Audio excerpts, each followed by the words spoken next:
All right. Well, good morning, ladies and gentlemen. Thank you so much for making time this morning. Allow me to update you and the public on some of the latest happenings here at City Hall. I want to start with our lobbying contracts. I'm pleased to report that we now have lobbying firms to represent the city's interests both in Washington, D.C.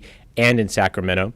We have signed contracts with the firms of Patton Boggs to lobby in Washington and the firm of Sloat, Higgins, Jensen and Associates to lobby in Sacramento. These contracts will run until the end of the current fiscal year or until we complete the RFP process for bidding out these contracts, whichever comes first.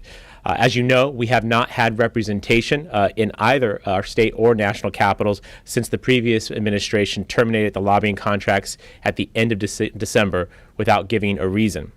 Just for your information purposes, the contract for Patton Boggs is capped at $135,000 and Sloat Higgins' contract is capped at $126,000.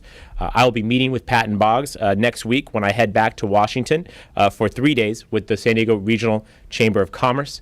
I think that when you look at issues like our border infrastructure, sequestration, the extension of our trolley up to the University Town Center area, there are many, many needs that we need attended to in Washington, and with the help of our firm, we'll be able to get many of those things done. Management restructuring. As you know, I've been looking at ways to restructure the organization of the city to make it more accountable and efficient. This is part of the top-down review of departments that I began when I assumed the duties of mayor about a month ago.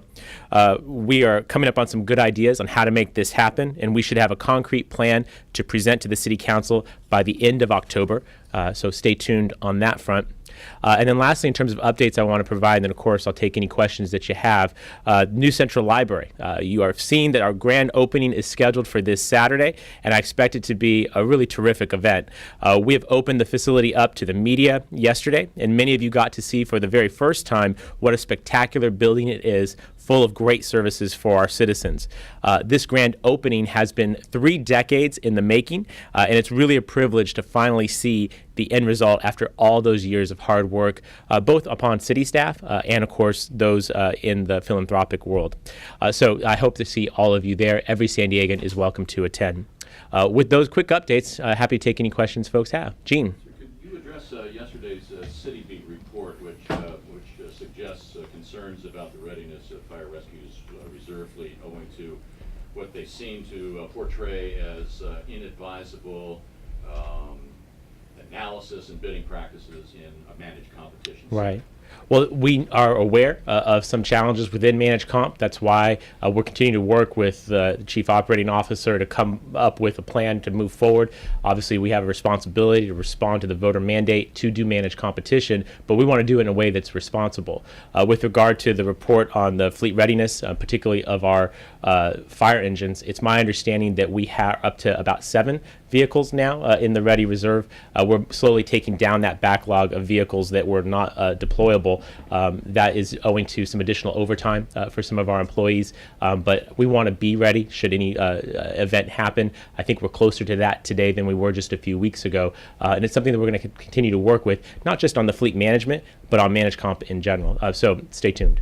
Okay, but you still have roughly 25 vehicles in the backlog to work your way through as the October Santa Ana traditional season right. Is going to be on set here soon. It's my understanding with the from the fire chief that in terms of his comfort level, all 25 aren't necessarily need to be ready today. There's a certain level, and we're working our way to that, and we're going to continue to be aggressive in that. Obviously, public safety is our first priority. On the larger question of managed competition, is there a teachable moment here, a lesson learned in terms of the necessity of hugely underbidding what has actually emerged from private sector bids? It just seems there's an atmosphere. I don't know if cut when maybe there's some what's the expression, penny wise and pound foolish. Right. Well, I think that what we know is that managed competition is not the be-all, end-all. It should be one of many tools that the city uses to stretch its limited resources as far as possible when providing services to the public. It's still a tool that should be in our toolbox, and it will be, as far as I'm concerned. But when you ask about lessons learned, this is a new process for us. While the voters approved it many years ago, we weren't able to actually execute a managed comp for several years. We've done just a handful so far, Naturally, I think mistakes will be made. The question is, do we learn from them? Do we correct? And on a go-forward basis, do we repeat those mistakes? It's my hope that we would not. Additionally, in terms of my orientation to manage competition, because it's a new process and one that we're still exploring and trying to perfect, I still believe that what we should do are some of the smaller functions so that if we do end up with making mistakes, that those don't affect the direct service delivery to the public. So I was supportive of the publishing services competition because if my business card has a typo on it, that's not going to affect anyone's life. Trash collection is a significant public service, and we have to get that right. It's a health and safety issue. So, I think that hopefully explains to you my orientation on this issue. We will be moving forward with managed comp as I'm performing the duties of mayor. But, to the extent that we do it, we want to do it in a thoughtful way that learns from our past mistakes. How can you measure the performance of lobbying firms? How can the people of San Diego know they're getting anything for their bucks? Well, I can tell you that we're going to get something more than what we were getting the last 9 months when we had nothing.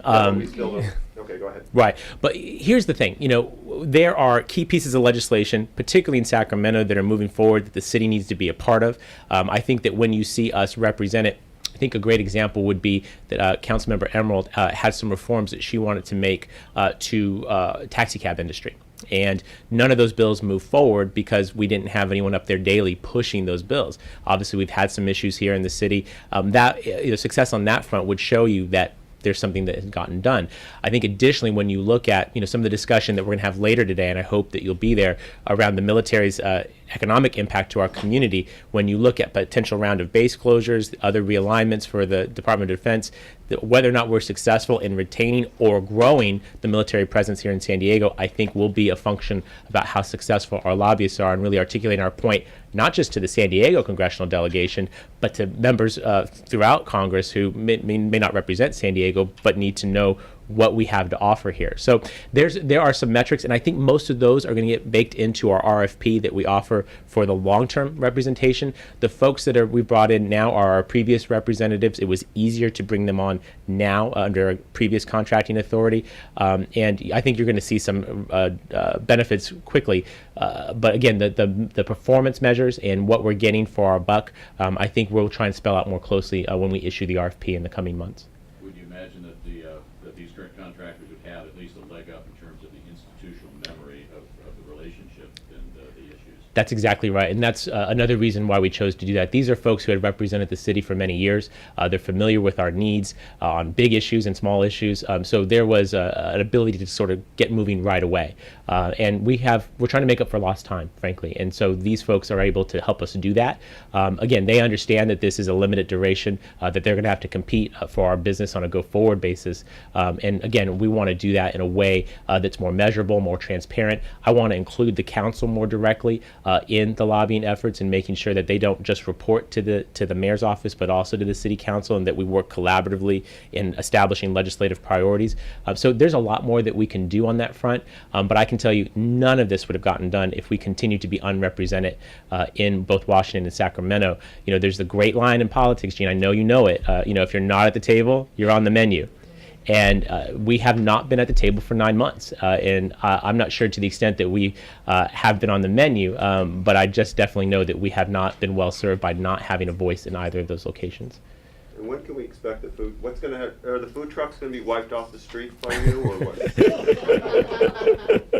Oh my, yes. Well, let me try and tackle that. As promised last week, I issued a memo on Wednesday of last week to our Development Services Department staff to help us update the municipal code to allow food trucks to operate on private property in a manner that balances the needs of the neighborhood.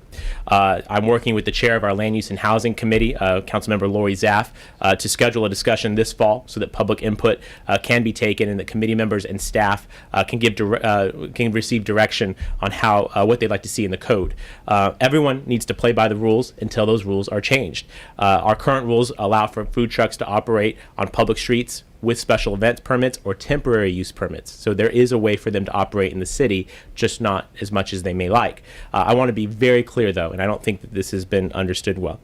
This is not proactive enforcement. This is not a priority for our neighborhood code compliance limited resources. They will investigate complaints that they receive. As of Tuesday, the city had received a total of 3 complaints about 2 operations, one in the mid-city area and one in downtown. So we're absolutely not shutting down the entire industry. We're trying to provide them a way to actually operate in the city, and I hope that the food truck industry would work with my office to make sure that we provide a way forward for them. Anyone else? All right, you guys are too good to me. We'll see you back here next week. Thanks so much for your time.